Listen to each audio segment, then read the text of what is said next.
పిత పుత్ర పవిత్రాత్మ నామమున ఆమెన్. ప్రభువు మీతో ఉందురుగాక. మీ ఆత్మతో ఉండునుగాక. పునీత మత్తయి గారు రాసిన పవిత్ర సువిశేషములోని భాగము. ప్రభువా మీకు మహిమ కలుగునుగాక. మత్తయి శుభవార్త 20వ అధ్యాయము పవిత్ర వచనములు 20 నుంచి 28 వరకు.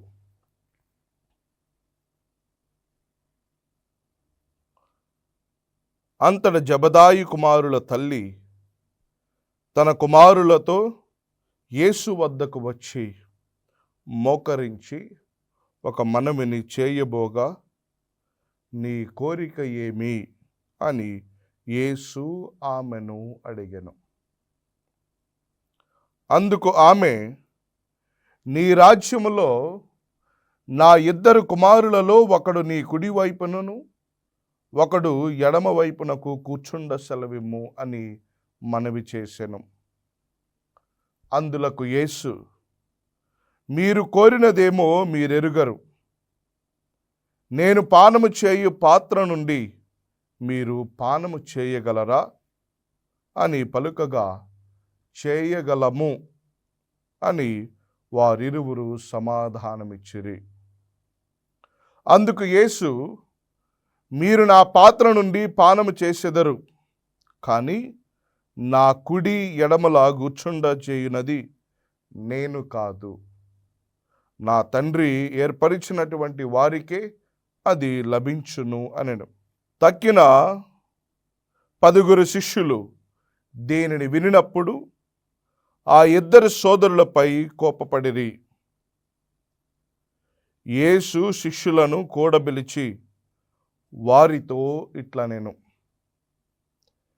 ఈ లోకమున పాలకులు ప్రజలను నిరంకుశముగా పాలించుచున్నారు. పెద్దలు వారిపై అధికారము చలాయించుచున్నారు. ఇది మీకు తెలియను గదా, కానీ మీరు ఇట్లుండరాదు.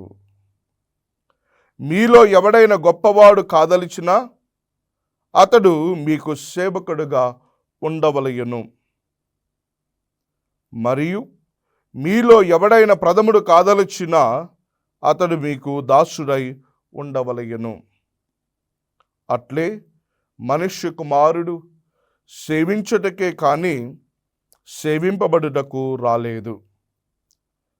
ఆయన అనేకుల రక్షణార్థము తన ప్రాణమును దారపోయుటకు వచ్చెను. ఇది క్రీస్తుని సువిశేషము. క్రీస్తువా మీకు స్తుతి కలుగునుగాక. ప్రియ సహోదరి సహోదరులారా, ఈరోజు మనందరము కూడా పునీత యాకోబు గారి యొక్క పండుగను జరుపుకుంటూ ఉన్నాం.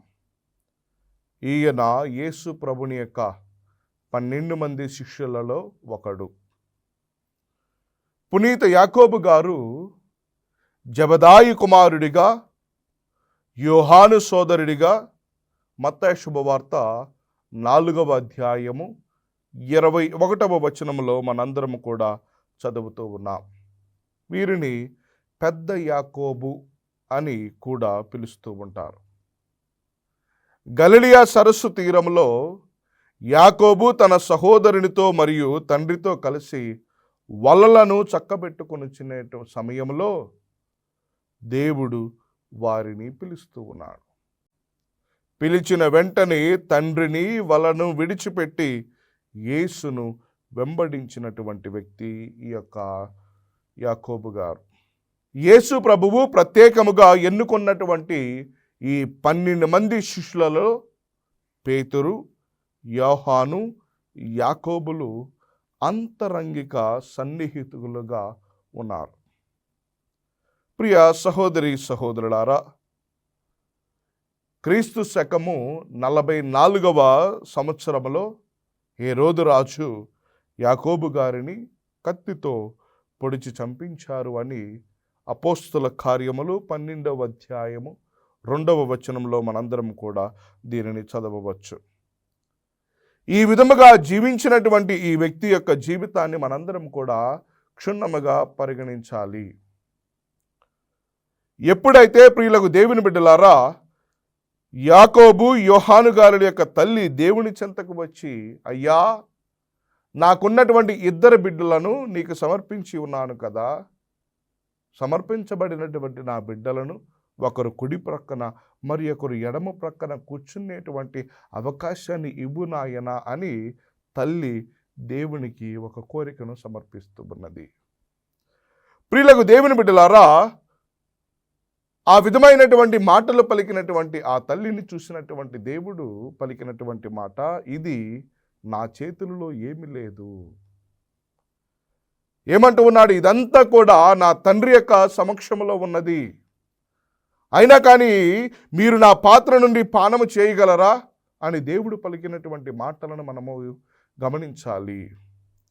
కాబట్టి ప్రియ సహోదరి సహోదరులారా, శ్రీ సభలో మొట్టమొదటిగా వేద సాక్షి మరణాన్ని పొందుకున్నటువంటి వ్యక్తులు ఈ యొక్క యాకోబు గారు. ఆయన యొక్క జీవితాన్ని మనందరం కూడా ఆలోచించినప్పుడు 3 ముఖ్యమైనటువంటి విషయాలపైన మనం ధ్యానం చేయడానికి ప్రయత్నం చేద్దాం. మొట్టమొదటిగా ప్రియులకు దేవుని బిడ్డలారా, ప్రభువు కోసము సర్వస్వాన్ని త్యాగము చేసినటువంటి వ్యక్తి ఈ యాకోబు గారు.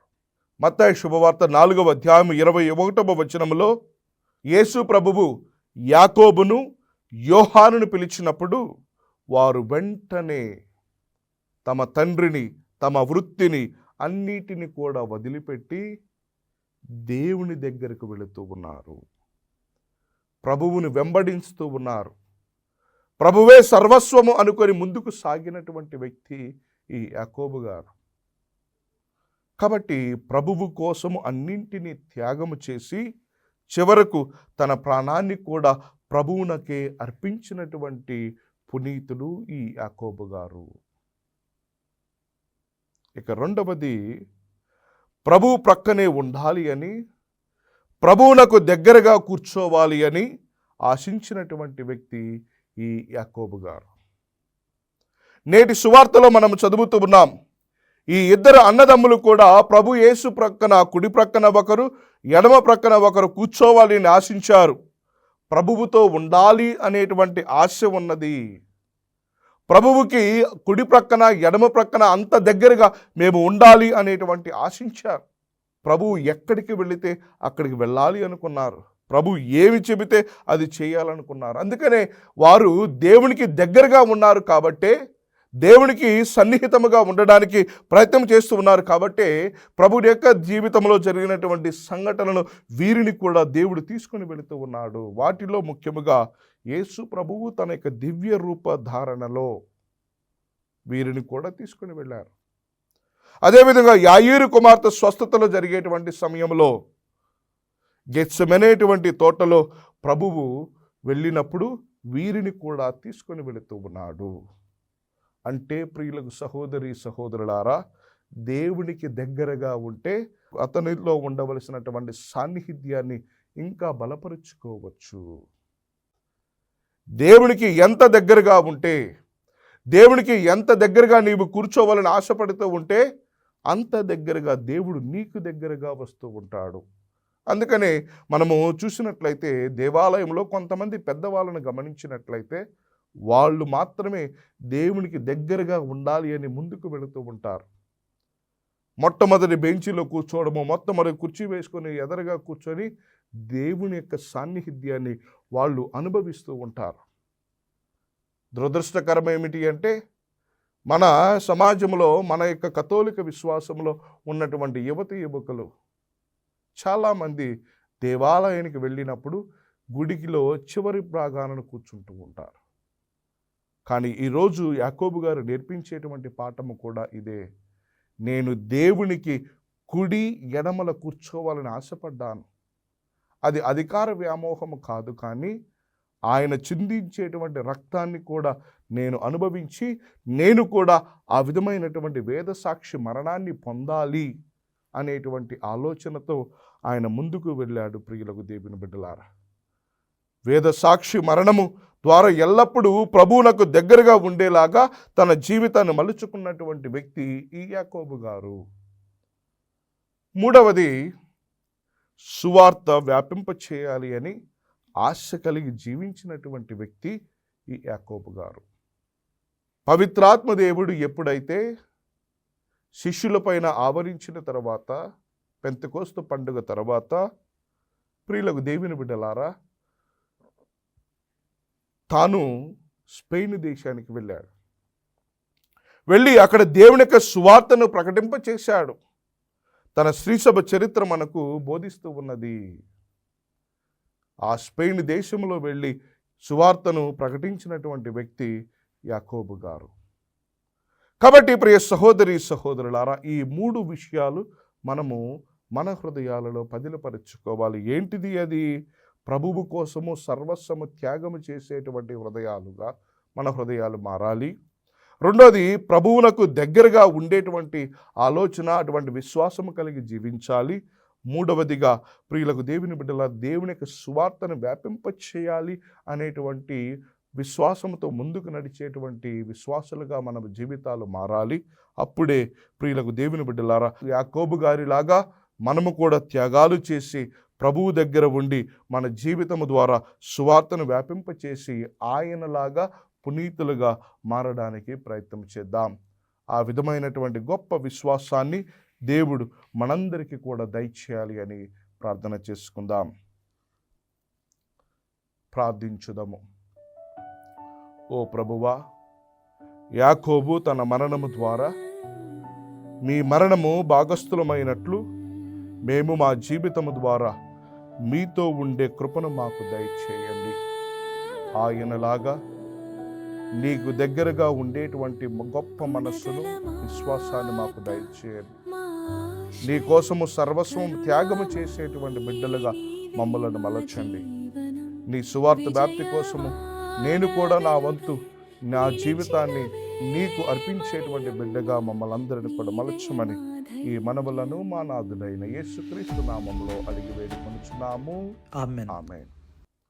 ప్రభువు మీతో ఉందురుగాక. మీ ఆత్మతో ఉండునుగాక. సర్వశక్తిగల సర్వేశ్వరుడు పిత, పుత్ర, పవిత్రాత్మదేవుడు మిమ్మందరిని దీవించి కాచి కాపాడుదురుగాక.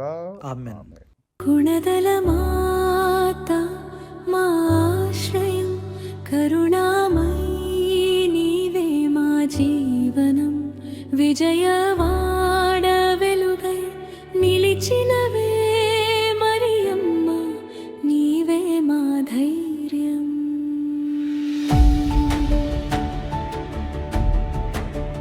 కొండపై వెలసిన పవిత్ర రూపం, కోట్ల హృదయాలకు నీవే